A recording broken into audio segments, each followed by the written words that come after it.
See the lone rafter or two inside the rafting boat heading towards the Dillingham Street Bridge. We're just coasting down the river at this point. That's right, taking it all in today. They missed the rapids earlier, and now they're just taking it all in. They typically will make it to the trade center from this point, and they load it back up and get it back in play. So there you go. And then they start all over again, go upstream several miles and come back down. Okay, so the rain. We need rain upstream, speaking of which. And the rain is pretty heavy, especially when you get into these watersheds north, well north, which is good for the Chattahoochee River, for example. And we are lacking a lot of rainfall. We know that. But this rain coming down right along Interstate 20, where there was a severe storm, is weakening a little bit. But that's the same line ahead of the physical front that's back here coming into Alabama now. This front, even though there's slightly cooler behind it, it's going to come down, but it's going to stabilize. And anything riding from the west of this will just only enhance temperatures that will be above average. So we're not getting the full influence of the next frigid air mass. So that's more spring-like, I would say. I think you understand.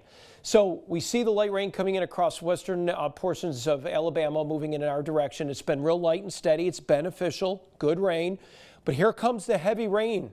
This is a system that we've been talking about. We've been saying it all along. Once we get into Friday morning, especially after midnight, late tonight, but likely around midnight, if you're anywhere along these areas of Troup County, including LaGrange, all the way back up in the areas of Meriwether and Pike in Georgia, you can see how it slides down here.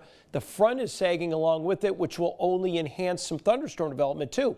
So this is while you sleep, unless you're a second shifter or third shift guy or woman. We're looking at this being early, 3:30, 2:30 Central in the morning, where the rain you see in orange and yellow, that's a very heavy rain. And it will increase the amount of rain we get with thunderstorm action. So by Friday midday, most of this is out of here. The clouds are still sticking around, but temperatures, once the sun comes out, will feel very spring-like. And going into Saturday, let me tell you something. I'm jumping for joy. I am. I hope you are too when you're about to see what's going on in the First Alert 7-day forecast. Let's take a look at it. So we take a peek here, and you can see temperatures in the upper 60s, low 70s. Sunday, we may actually get up to 77, and we may introduce a northeast influence. We call that cooler wedge next week that can knock these temperatures down just a little bit, Phil. You see those 60s, so you're like, Bob, what happened to all the warm air? That Tuesday could be a cooler day, so it's kind of a nice little buffer. Bad news is we're not going to see rain for several days, Phil. Good looking forecast.